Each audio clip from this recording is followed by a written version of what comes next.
أشهد أن لا إله إلا الله وحده لا شريك له وأشهد أن محمدا عبده ورسوله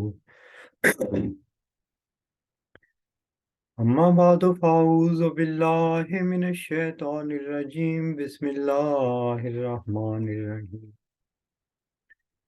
الحمد لله رب العالمين الرحمن الرحيم مالك يوم الدين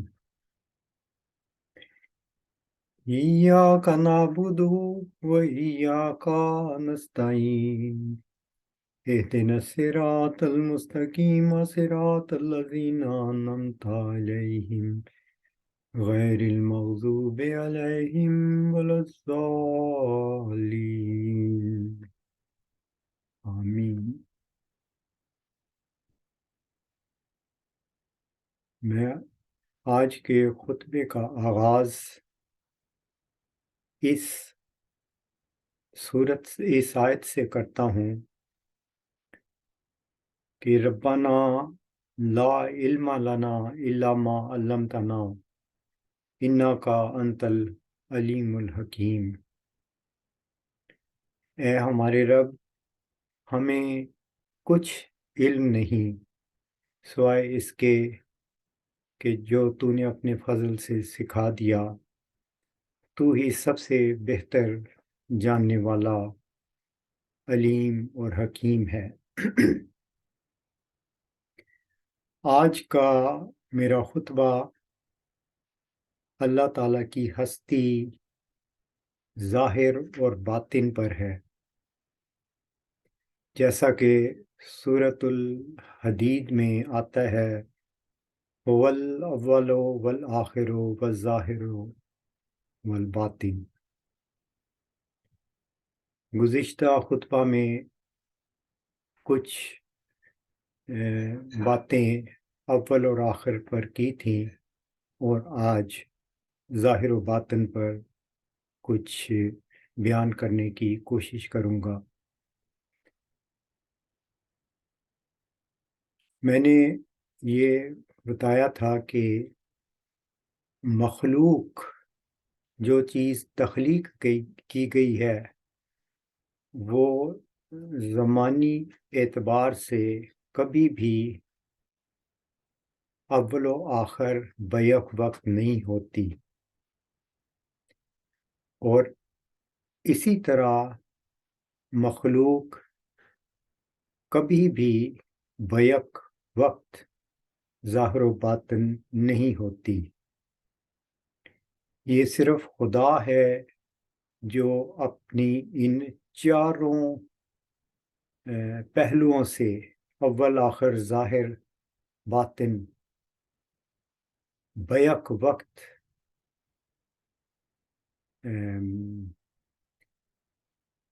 رکھتا ہے۔ بیک وقت وہ یہ چاروں صفات کا حامل ہے۔ اب اس چیز کو، ظاہر و باطن کو کی وضاحت کرنے کو میں چند سادہ سی باتیں جو ظاہری دنیا میں ہوتی ہیں ان کی مثالیں آپ کے سامنے رکھتا ہوں، اور پھر اس مضمون کو زیادہ گہرے سطح پر دیکھیں گے، اور پھر رسول کریم صلی اللہ علیہ وسلم کا جو معراج کا واقعہ ہے اس کو بھی دیکھیں گے، اور پھر اس لحاظ سے بھی دیکھیں گے کہ قرآن کریم میں بہت سے امور ہیں جو بظاہر ظاہری ہیں، اور مگر ان کے باطن میں کچھ اور باتیں پوشیدہ ہیں۔ تو وہ زمانہ جس میں آج ہم ہیں اس کو بھی دیکھیں گے کہ وہ کس طرح ہمیں ظاہر و باطن کی تصویر پیش کرتا ہے۔ سب سے پہلے ایک انتہائی سادہ مثال آپ کے سامنے رکھتا ہوں۔ ہمارے آج کل دنیا میں ایک دن ہے جس کو منایا جاتا ہے، اور وہ ان ممالک میں بھی آہستہ آہستہ مروج ہونا شروع ہو گیا ہے جن میں یہ پہلے نہیں تھا۔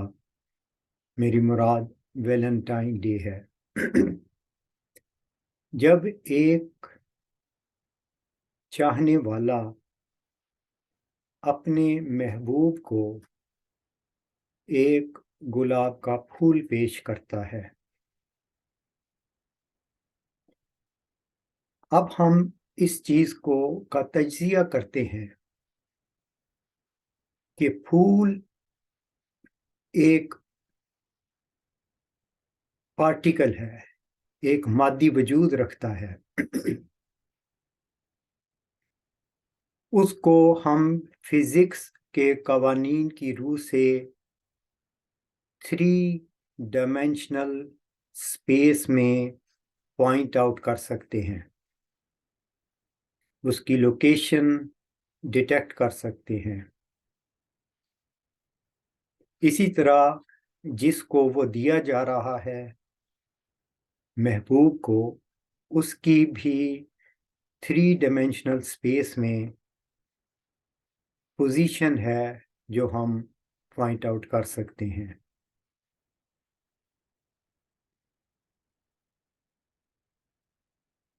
مگر وہ محبت جس کے اظہار کے لیے وہ پھول دیا گیا، وہ ہم 3 ڈائمینشنل اسپیس میں پوائنٹ آؤٹ نہیں کر سکتے۔ اس مثال میں محبت ایک باطن ہے جو اپنے آپ کا اظہار اس 3 ڈائمینشنل اسپیس میں ایک پھول کی شکل میں کر رہا ہے۔ پھول محبت نہیں،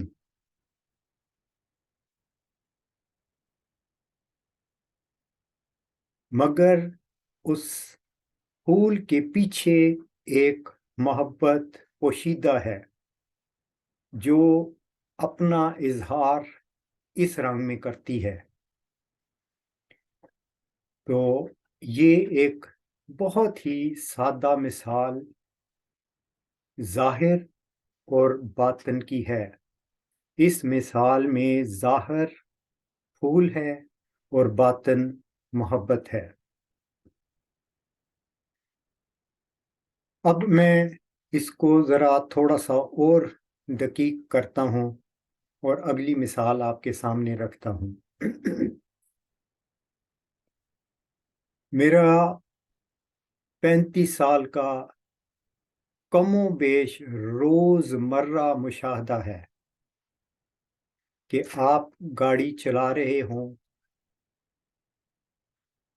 اور آپ کی نظر پڑ جائے کہ کچھ فاصلے پر آگے یا آپ کے پیچھے پولیس کی گاڑی آ رہی ہے، تو آپ اگر جو رفتار متعلقہ ادارے نے مقرر کی ہوتی ہے، مثلاً ہم فرض کر لیتے ہیں کہ وہاں سڑک پہ رفتار کی حد ہے 70 کلومیٹر فی گھنٹہ، اگر آپ اس سے تیز جا رہے ہیں تو پولیس کے خوف سے آپ اپنی رفتار آہستہ کر دیں گے۔ رفتار یا گاڑی کو آہستہ کرنا ایک ظاہری مظہر ہے، ایک ایسی چیز ہے جس کو ہم فزکس کے قوانین کی روح سے مکمل طور پر ڈیفائن کر سکتے ہیں۔ مگر اس خوف کو جس کی وجہ سے رفتار کم ہوئی، اس کو ہم کسی فزکس کے قانون سے ڈیٹیکٹ نہیں کر سکتے۔ خوف ایک باطنی امر ہے، باطنی معاملہ ہے جو اپنے تئیں گاڑی کو آہستہ کرنے میں ظاہر کر رہا ہے۔ تو یہ ظاہر ہے ہمارے کسی عمل کا جس کے پیچھے باطن میں خوف پوشیدہ ہے۔ تو یہ اس طرح ظاہر اور باطن ہمارے روزمرہ کے افعال میں نظر آتے ہیں۔ میں تیسری مثال آپ کے سامنے رکھتا ہوں۔ فرض کریں کہ ایک شخص انتہائی بیمار ہے اور اس کا ایلوپیتھک علاج ہو رہا ہے، مگر ڈاکٹرز کہہ دیتے ہیں کہ اب اس کا علاج ممکن نہیں، مرض بہت بڑھ گیا ہے۔ اب ایسے میں کوئی شخص آ کے اس مریض یا اس کے عزیزوں کو کہتا ہے کہ میرے علم میں ایک ہومیوپیتھک ڈاکٹر ہے جو کہ ایک لمبے تجربے سے ثابت ہے کہ اس کا علاج ایسے موقعوں پر جب کہ بظاہر ڈاکٹرز جواب دے چکے ہوں، اس کا علاج شفا دیتا ہے۔ اور بہت سے ایسے ہمارے پاس تجربات اس کی تائید میں موجود ہیں۔ تو یہ جملہ اس مریض اور اس کے عزیزوں کو ایک امید دلاتا ہے۔ یہ امید ایک باطنی پہلو ہے جو اپنا اظہار اس صورت میں کرتی ہے کہ ہم اس ہومیوپیتھک ڈاکٹرز کی طرف رجوع کرتے ہیں اور اس سے اپنا علاج کرواتے ہیں۔ تو بظاہر ایک ہومیوپیتھی دوائی لینا ایک ظاہری عمل ہے، مگر اس کے پیچھے ایک امید ہے جو ڈرائیونگ فورس ہے۔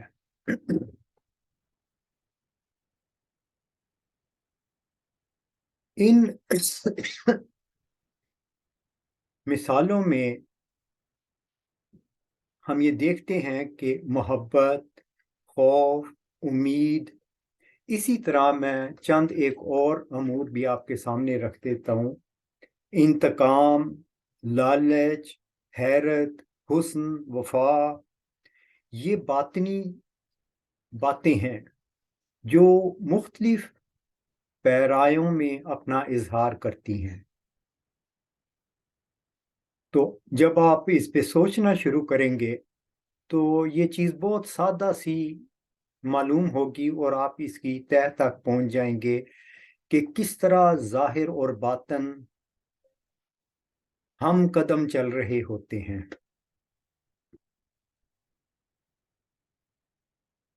ہمارے سائنس کی دنیا میں بھی ہم یہی چیز دیکھتے ہیں کہ پارٹیکلز جو ہیں، اب میں سب ایٹامک پارٹیکلز کی بات کرتا ہوں، یہ ٹرم جو پارٹیکل کی ہے یہ فیلڈز سے ان فیلڈ اور پارٹیکل کا ایک تعلق ہے۔ فیلڈ کی وجہ سے پارٹیکل وجود میں آتے ہیں، بلکہ آج کل تو اس کی ڈیفینیشن ہی یہی ہے، the slightest vibration in the quantum field is called particle۔ تو یہاں پر بھی ہمیں فیلڈ اور پارٹیکل کا ایک رشتہ بھی نظر آتا ہے، اور یہاں پر فیلڈ ایک باطنی امر ہے اور پارٹیکل ایک ظاہری چیز ہے. تو یہ عمل اسی طرح جاری ہے ہماری اس کائنات میں. یہ تھی چند مثالیں محض یہ بتانے کے لیے کہ ظاہر اور باطن کیا ہوتا ہے. اب یہ چیز ذہن میں رکھتے ہوئے ہم ایک نئے پہلو سے قرآن کریم کی بعض معاملات کو دیکھتے ہیں اور وہاں پہ دیکھتے ہیں کہ ظاہر و باطن کا اظہار کس طرح کیا جا رہا ہے. یہ جو ساری باتیں میں بیان کر رہا ہوں یہ مخلوق کے حوالہ سے ہیں. اس وقت خالق کے حوالے سے بات نہیں ہو رہی، وہ آخر میں انشاءاللہ تعالیٰ پیش کروں گا، کیونکہ اصل موضوع تو یہی ہے کہ اللہ تعالیٰ ظاہر و باطن ہے.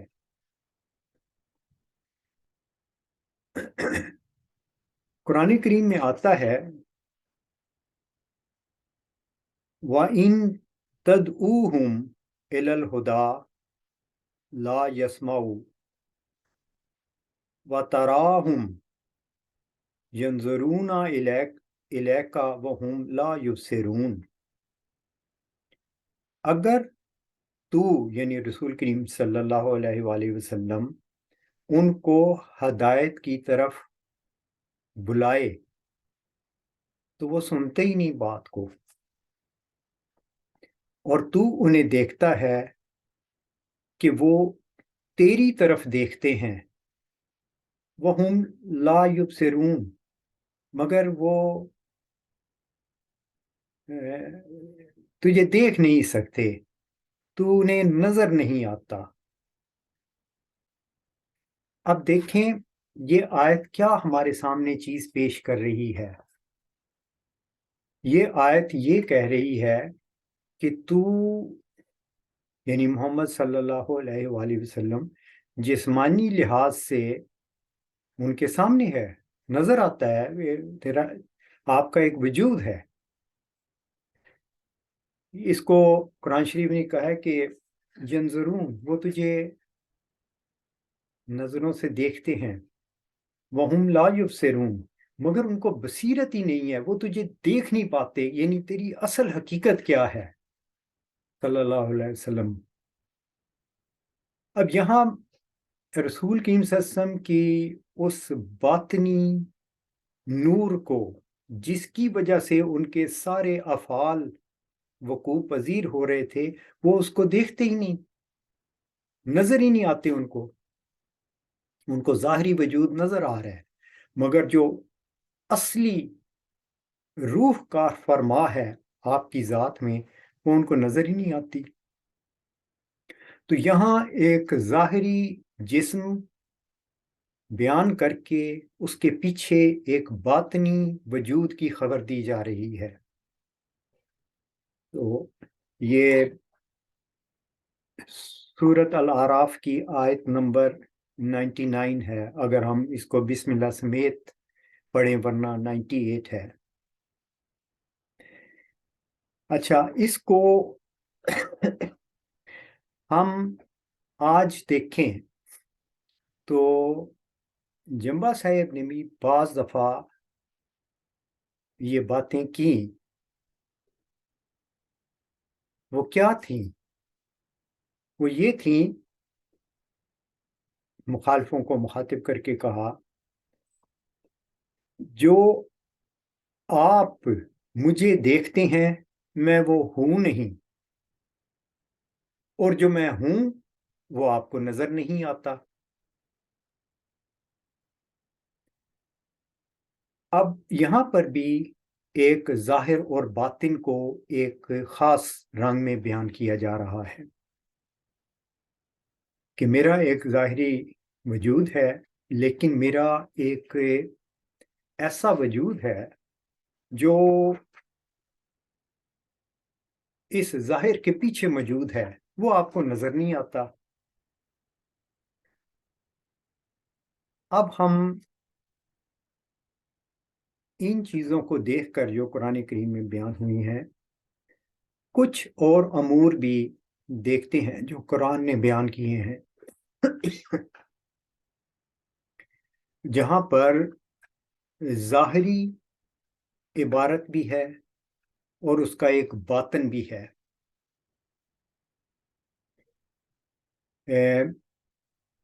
اس کو مختلف طریقوں سے قرآن کریم نے بیان کیا ہے، اور میں ایک یا دو یا تین مثالیں آپ کے سامنے رکھتا ہوں۔ مثلا قرآن نے ایک لفظ استعمال کیا، غلام، اور غلام عربی لغت کے لحاظ سے، عربی ڈکشنری کے لحاظ سے ایک ایسا نوجوان بچہ ہے یا وجود ہے جس کی ابھی ہلکی ہلکی سی داڑھی مونچھیں نکل رہی ہوں، تو اس کو عربی میں غلام کہتے ہیں۔ اور یہ ظاہری طور پر ہم دیکھ سکتے ہیں، مگر اور اس کی ایک مثال وہ ہے جب حضرت یوسف علیہ السلام کنویں میں تھے تو قافلے والوں نے کہا کہ اس میں ایک غلام ہے، یعنی ایک ینگ لڑکا ہے۔ مگر ہم دوسری طرف دیکھتے ہیں کہ جب اللہ نے بشارت دی حضرت ابراہیم علیہ السلام کو، حضرت زکریا علیہ السلام کو، حضرت مریم علیہ السلام کو، تو وہاں غلام لفظ استعمال کیا، لیکن وہاں دیکھتے ہیں کہ وہ ایسے وقت میں اس وجود کے لیے غلام کا لفظ استعمال ہوا ہے جو ابھی پیدا ہی نہیں ہوا، یعنی ایک بالکل قرآن ایک نیا مفہوم دے رہا ہے۔ اس کے تین چار اور بھی پہلو ہیں، لیکن میں صرف ظاہر اور باطن کا بتا رہا ہوں کہ ظاہری طور پر بھی غلام کا لفظ استعمال ہو رہا ہے اور ایک اور رنگ میں بھی استعمال ہو رہا ہے۔ اب میں ایک آیت آپ کے سامنے رکھتا ہوں جو اس وقت میرے مضمون سے تعلق رکھتی ہے۔ وہاں پر مسجد اقصی کا ذکر آتا ہے، اور مسجد اقصی ایک ظاہری وجود ہے، ایک عمارت ہے، سب کو علم ہے، لیکن ہم دیکھیں گے کہ اس کو کس طرح اس کے پیچھے ایک باطنی معنی پوشیدہ ہیں، ایک ظاہری معنی ہے اور اس کے پیچھے باطنی معنی ہے۔ قرآن کریم میں سورت بنی اسرائیل میں آتا ہے، سبحان الذی اسریٰ بعبدہ لیلا من المسجد الحرام الی المسجد الاقصی الذی بارکنا حولہ لنریہ من آیاتنا انہ هو السمیع البصیر۔ اس کا ترجمہ ہے، پاک ہے وہ ذات جو لے گئی اپنے بندے کو ایک رات میں مسجد حرام سے مسجد اقصی تک، وہ مسجد اقصی جس کے ماحول کو ہم نے برکت دی تاکہ ہم تجھے اپنی نشانیاں دکھائیں۔ اب ہم اس چیز کو ذرا گہری نظر سے اس کا تجزیہ کریں تو کیا نتیجہ نکلتا ہے؟ ظاہری طور پر سبحان الذی وہ ذات ہے، یہ وہ ذات ہے جس کے بارے میں میرا موضوع ہے کہ وہ اول آخر ظاہر باطن بیک وقت ہے، اور اس وقت اس ذات کو وہ یہ بیان کر رہی ہے، وہ ذات کہ وہ اپنے بندے کو، اب یہاں ہم سب جانتے ہیں ظاہری معنوں میں یہاں پہ حضرت محمد مصطفیٰ صلی اللہ علیہ وآلہ وسلم ہیں، لیلن رات کے وقت، یہ بھی ایک ظاہری چیز ہے۔ روز ہم دیکھتے ہیں دن ہوتا ہے پھر رات ہوتی ہے۔ مسجد حرام سے یعنی کعبہ ایک ظاہری وجود ہے، ایک بلڈنگ ہے، مکہ میں موجود ہے، سب جانتے ہیں، ساری دنیا میں معروف ہے۔ مسجد الاقصی، مسجد اقصی کی طرف، مسجد اقصی بھی سب جانتے ہیں موجود ہے، تو یہ بھی ایک ظاہری چیز ہے۔ اس کے ماحول کو ہم نے برکت دی تاکہ ہم تجھے اپنی آیات دکھائیں۔ اب اس کو ذرا دوسری طرف دیکھتے ہیں کہ وہ وجود یعنی حضرت مرزا غلام احمد قادیانی علیہ السلام جب اسی آیت کو دیکھتے ہیں تو وہ کیا چیز ہمارے سامنے رکھتے ہیں۔ آپ فرماتے ہیں، پاک ہے وہ ذات جس نے اپنے بندہ کو رات کے وقت میں سیر کرائی، یعنی ضلالت اور گمراہی کے زمانہ میں جو رات سے مشابہ ہے، مقامات معرفت اور یقین تک پہنچایا۔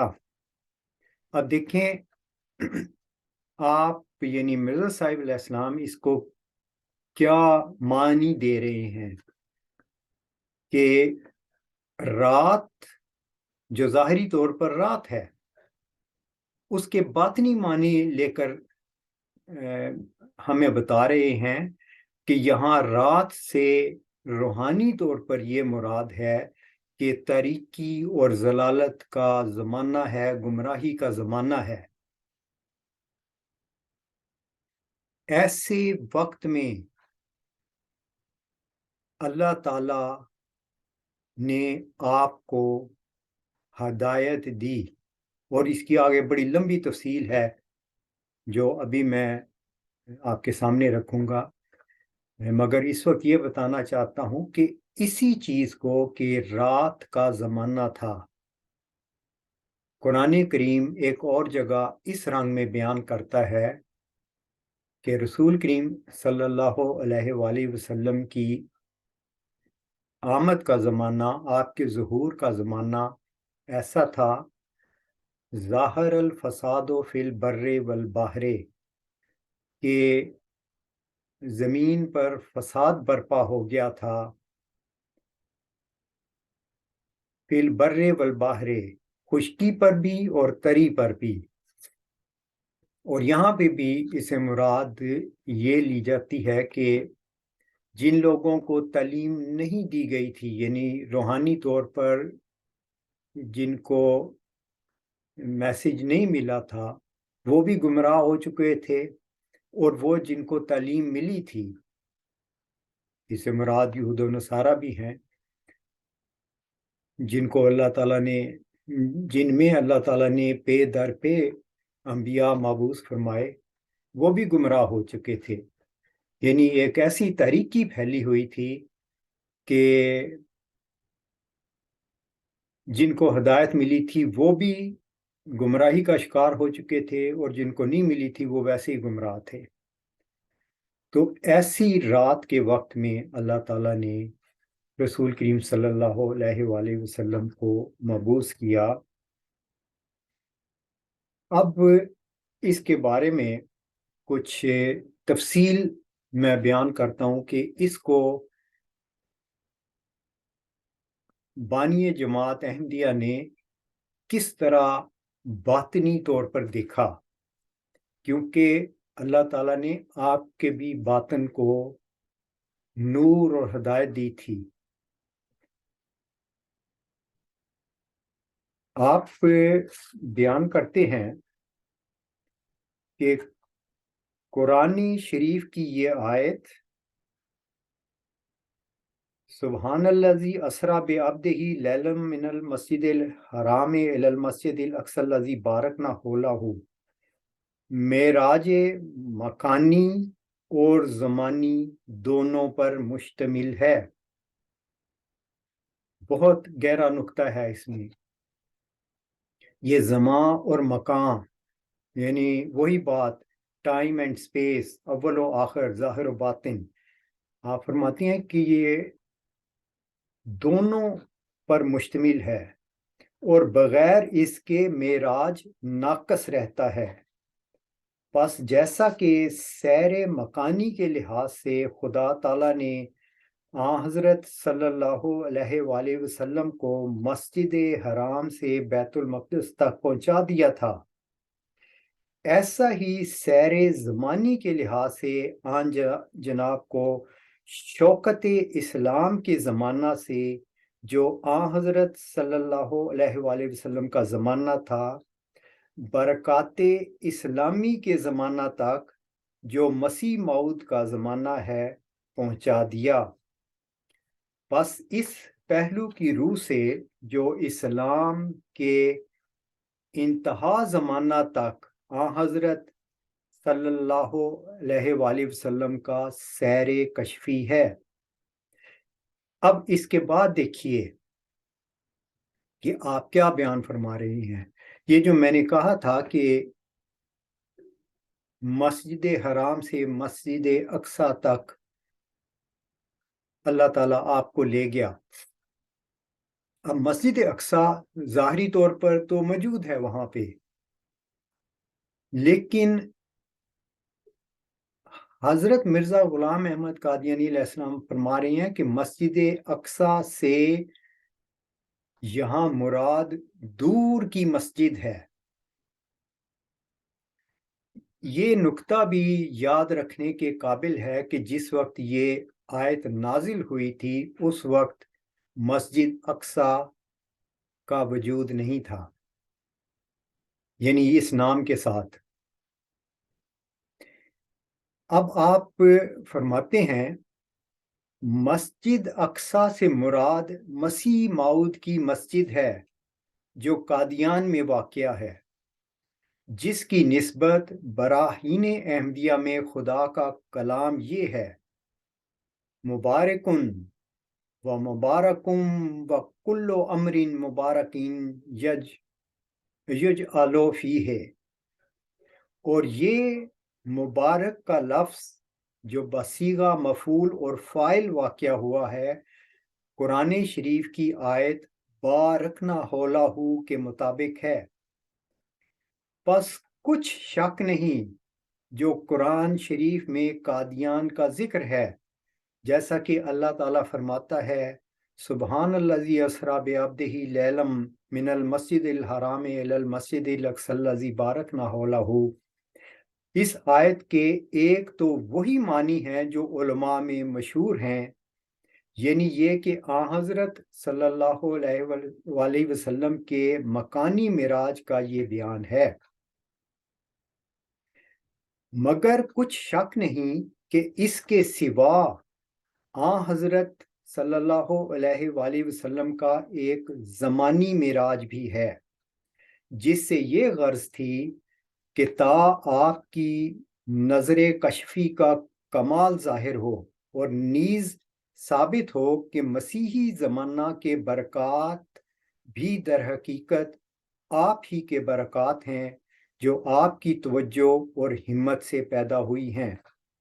اسی وجہ سے مسیح ایک طور سے آپ ہی کا روپ ہے، اور وہ معراج یعنی بلوغ نظر کشفی دنیا کی انتہا تک تھا جو مسیح کے زمانہ سے تعبیر کیا جاتا ہے، اور اس معراج میں جو حضرت صلی اللہ علیہ وسلم مسجد حرام سے مسجد اقصی تک سیر فرما ہوئے، وہ مسجد اقصی یہی ہے جو قادیان میں بجانب مشرق واقع ہے، جس کا نام خدا کے کلام نے مبارک رکھا ہے۔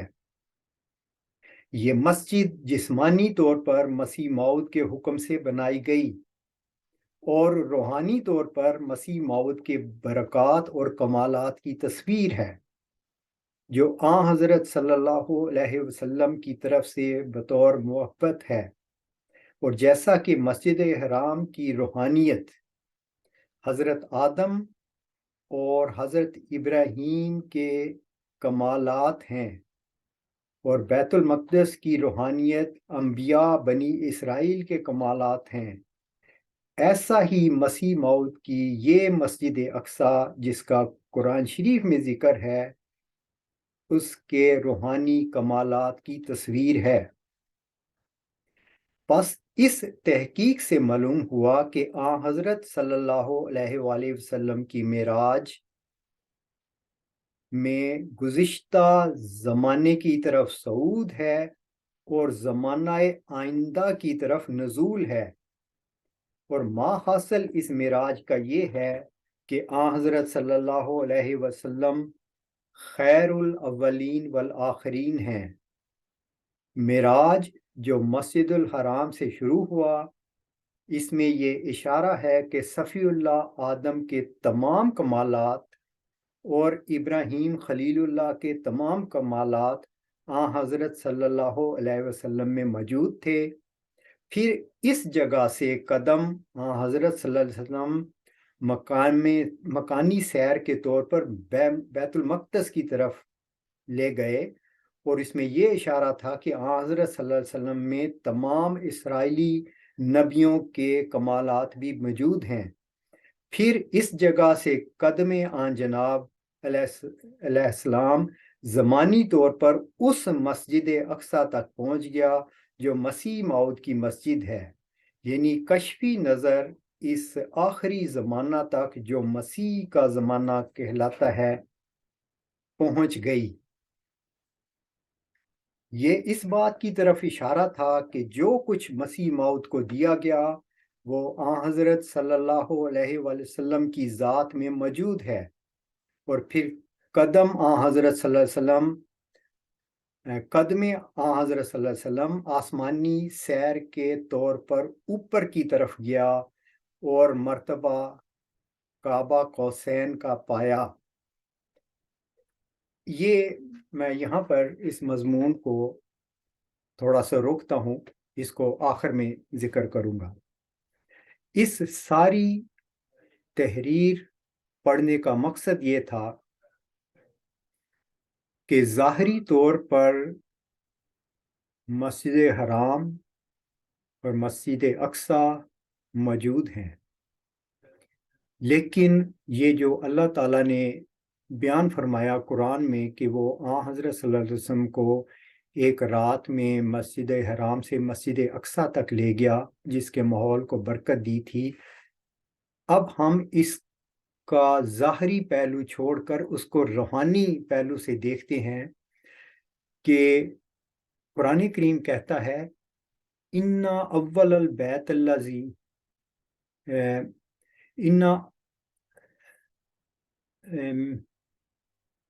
مجھے وہ آیت صحیح نہیں یاد آ رہی، مگر وہ یہ ہے کہ وہ پہلا گھر جو بنایا گیا وہی ہے جو مکہ میں ہے۔ اب مکہ میں یعنی بیت الحرام مسجد الحرام سب سے پہلا اللہ کی عبادت کے لیے بنایا گیا، یعنی روحانی انسان کی روحانی ارتقاء کے لیے جو پہلا گھر بنایا گیا۔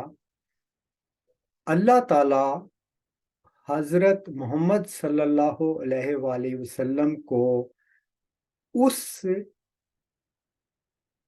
گھر سے یعنی روحانی طور پر روحانیت کے آغاز سے لے کر بیت المقدس تک لایا، یعنی بنی اسرائیلی دور تک لے آیا، اور وہ سارے روحانی کمالات اور زمانی پہلو رسول کریم صلی اللہ علیہ وسلم کو دکھا دیے۔ پھر مسجد اقصی تک لے گیا، دور کی مسجد تک لے گیا، اور حضرت مرزا صاحب کہہ رہے ہیں کہ اس سے مراد قادیان میں تعمیر شدہ یہ مسجد ہے، یعنی مسیح کے زمانہ تک لے آیا.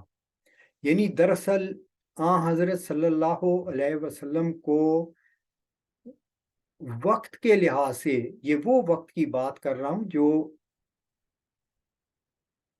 جس کا گزشتہ خطبہ میں بیان کیا گیا تھا کہ وہ اول و آخر دو انتہاؤں کے درمیانی دورانیہ کو کہا جاتا ہے.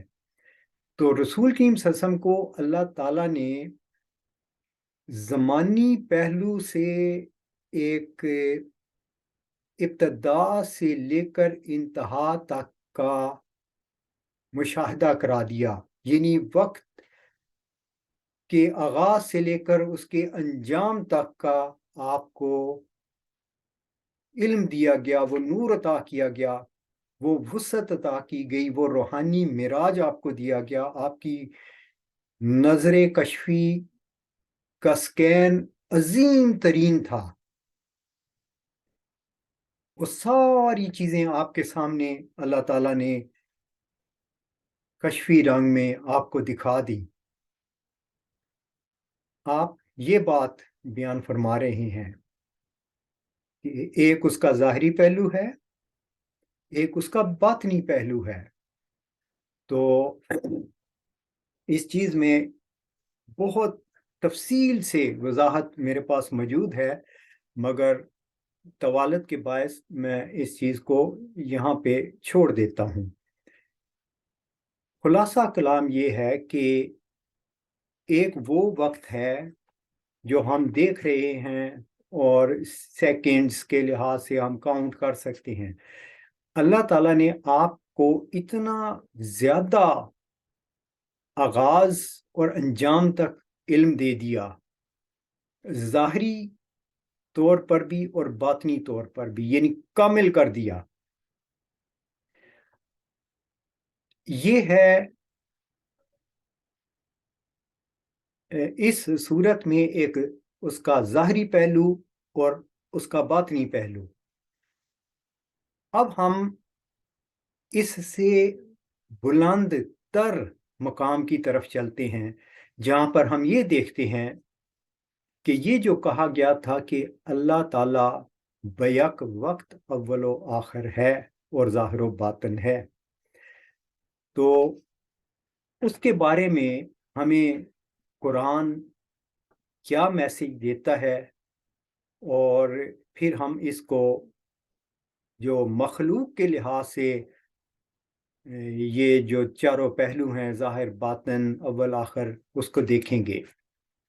تو اس سلسلے میں قرآن کریم کی ایک سورت نجم سے آیت پیش کرتا ہوں. وہ یہ ہے کہ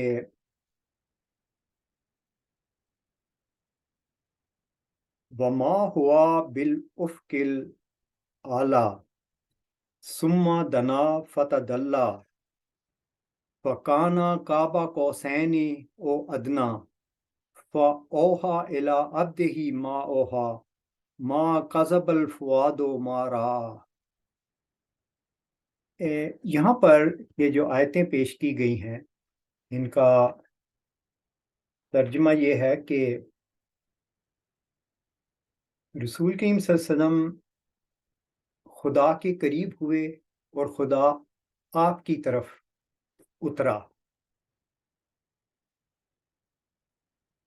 پھر اگلا دیکھیے کہ فکانا قاب قوسین او ادنا. وکانا قاب قوسین، وہ دو جو ہم تیر کمان لیتے ہیں، تو اس کمان میں وہ جو ڈوری ہوتی ہے جس کو کھینچ کے تیر کو چلایا جاتا ہے. آیت یہ کہتی ہے کہ دو کمانیں ہوں اور ان کے درمیان ایک وہ ڈور ہو. تو اس طرح رسول کریم صلی اللہ علیہ وسلم اور اللہ تعالیٰ کٹھے ہو گئے، بلکہ اس سے زیادہ قربت کی صورت پیدا ہو گئی۔ یہاں پہ دیکھیے کہ یہ کہا جا رہا ہے کہ آپ کو اتنا بلند روحانی مقام دیا گیا کہ آپ اللہ جو اول و آخر اور ظاہر و باطن بیک وقت تھا اس سطح پر پہنچ گئے۔ جب انسان اس سطح پر ہو تو اس کے لیے بھی زمانی اور مکانی پہلو یعنی ٹائم اینڈ سپیس، اول و آخر، ظاہر و باطن، وہ بھی اللہ کے رنگ میں رنگین ہو جاتے ہیں۔ اور یہی بات پہلی صورت میں بھی تھی کہ اللہ تعالیٰ نے آپ کو روحانیت کی ابتدا سے لے کر انتہا تک ساری سیر کرا دی۔ تو ایک ظاہری صورت ہے اور ایک اس کے پیچھے باطنی صورت ہے۔ اللہ تعالیٰ وہ ہے جو ایک ہی وقت میں ان سب چیزوں کا احاطہ کیے ہوئے ہے۔ اور یہاں پر آگے اللہ تعالیٰ فرماتا ہے کہ اس صورت میں یعنی جب یہ دو کمان اور ایک اس کی ڈور کٹھے ہو گئے تھے، یعنی اللہ تعالیٰ کے ساتھ رسول کریم صلی اللہ علیہ وسلم کی روحانی مقام پہنچ چکا تھا، تو اللہ نے فَأَوْحَىٰ إِلَىٰ عَبْدِهِ مَا أَوْحَىٰ کہ آپ کو وحی کی، مَا كَذَبَ الْفُؤَادُ مَا رَأَىٰ، آپ کے دل نے جو کچھ دیکھا اس میں کوئی جھوٹ نہیں تھا، اس میں کوئی کجی نہیں تھی، یعنی انتہائی لطیف ترین علم اور نور آپ کو عطا کر دیا۔ تو یہ ہے روحانی طور پر رسول کریم صلی اللہ علیہ وسلم کا مقام، اور اس کی پریکٹیکل شکل یہ ہے، ظاہری طور پر یہ ہے کہ دنیا میں جو امتداد زمانہ سے حالات گزر رہے ہیں، اور امتداد زمانہ سے یہی مراد ہے کہ اس کے آغاز سے اس کے انجام تک جو وجود میں تغیرات آ رہے ہیں، جو کائنات میں تغیرات آ رہے ہیں، جو دنیا میں حالات بدل رہے ہیں، یہ تمام باتیں اللہ نے رسول کریم صلی اللہ علیہ وسلم پر کھول دیں۔ آپ یہاں پر اس کو اس رنگ میں بھی دیکھ سکتے ہیں کہ ہم نے یہ شروع میں ڈسکس کر لیا تھا کہ وقت اول و آخر کا دورانیہ ہے، اور ماضی سے ہوتا ہوا حال کی طرف سفر کرتا ہے اور حال سے مستقبل کی طرف۔ تو یہ جو بات میں نے رسول کریم صلی اللہ علیہ وسلم کی نسبت بیان کی ہے، اس میں یہ چیز دیکھیں کہ ہم جو آج یہاں موجود ہیں، ہمارا ایک ماضی ہے، وہ وقت جو گزر گیا۔ ہم اپنے مثال کے طور پر ہمارے بچے چھوٹے تھے، بڑے ہو گئے، لیکن آج بھی ہم اگر ان کی ماضی کی تصاویر دیکھیں اور اس سے بڑھ کر ان کی ویڈیو فلمز دیکھیں اگر بنائی ہوں، تو وہ ساری باتیں جو شاید ہم بھول بھی چکے ہوں، وہ اسکرین پر ایک زندہ حقیقت کی طرح ہمارے سامنے آ جاتی ہیں۔ دوسرے لفظوں میں ہمارا ماضی حال بن جاتا ہے۔ تو ماضی اور حال کا بیک وقت ہونا ہم ایک رنگ میں دیکھ سکتے ہیں۔ اسی طرح مستقبل کے بارے میں بھی بعض چیزیں ہم کہہ سکتے ہیں، لیکن یہ تو ایسا تجربہ ہے جو ہم میں سے ہر ایک کوئی کر سکتا ہے. تو یہ وہ چیز ہے جو رسول کریم صلی اللہ علیہ وسلم کو مسجد حرام یعنی ماضی بعید کا ایک واقعے سے لے کر وہ ساری آسان لفظوں میں فلم اللہ تعالیٰ نے رسول کریم صلی اللہ علیہ وسلم کو بڑے صاف رنگ میں دکھا دی، اور اگلے سفر کی بھی یعنی جو آئندہ ہونے والا تھا اس کی بھی ساری فلم آپ کو دکھا دی. تو اس صورت میں آپ دیکھیں کہ ایک ایسا وجود جس کو مسجد حرام سے لے کر مسجد اقصی تک کا سارا حال بتا دیا گیا ہو، تو اس وجود کی کیا صورت ہوگی. یعنی اس کے اندر بھی ایک رنگ میں اول و آخر ظاہر و باطن بیک وقت نظر آئیں گے. ظاہری طور پر بھی ہم دیکھ رہے ہیں کہ رسول کی صلی اللہ علیہ وسلم کا ایک وجود ہے جو ایک وقت دنیا میں ظاہر ہوا، پھر اس دنیا سے رخصت ہو گیا. یہ ظاہری اس کا پہلو ہے. مگر باطنی طور پر دیکھیں کہ جو روحانی امور آپ کو عطا کیے گئے اس نے آپ کو اللہ کے رنگ میں رنگین کیا ہوا ہے. تو یہ بہت عظیم مقام ہے جو آپ کو اللہ تعالیٰ نے عطا کیا. اللہ خود ظاہر و باطن ہے بیک وقت، اور اس نے اپنے اس روحانی وجود کو جو سب سے عظیم تخلیق اس کائنات کی تھی اس کو بھی ایک رنگ میں رنگین کر دیا. تو میں یہ سمجھتا ہوں کہ ظاہر اور باطن اللہ تعالیٰ کی ہستی ہے. اس نے کائنات کی ہر تخلیق کو ایسے تخلیق کیا ہے کہ جو ظاہر اور باطن الگ الگ حیثیتیں رکھتی ہے، مگر اللہ تعالیٰ کے ہاں یہ بیک وقت ہیں. یہ وہ ہستی ہے جو قرآن میں اللہ کی بیان کی ہوئی ہے. لیکن جیسے میں نے ابتدا میں یہ آیت پڑھی تھی، ربنا لا علمنا الا ما علمتنا انک انت العلیم الحکیم، کہ خدا ہمیں کچھ علم نہیں سوائے اس کے کہ جو کچھ تیرے فضل نے ہمیں سکھا دیا. سب سے بہتر تو ہی جاننے والا ہے اور حکمت والا ہے. اس علیم و حکیم، اس ظاہر و باطن اول و آخر ہستی کی انسان کو تلاش ہے. انسان کی ہستی کی غرض ہی اسی ہستی کو پانا ہے، اس کے معاملے میں اپنا علم معرفت کو بڑھانا ہے. اللہ تعالیٰ ہم سب کو یہ وجود سے تعلق پیدا کرنے کی توفیق بخشے. آمین.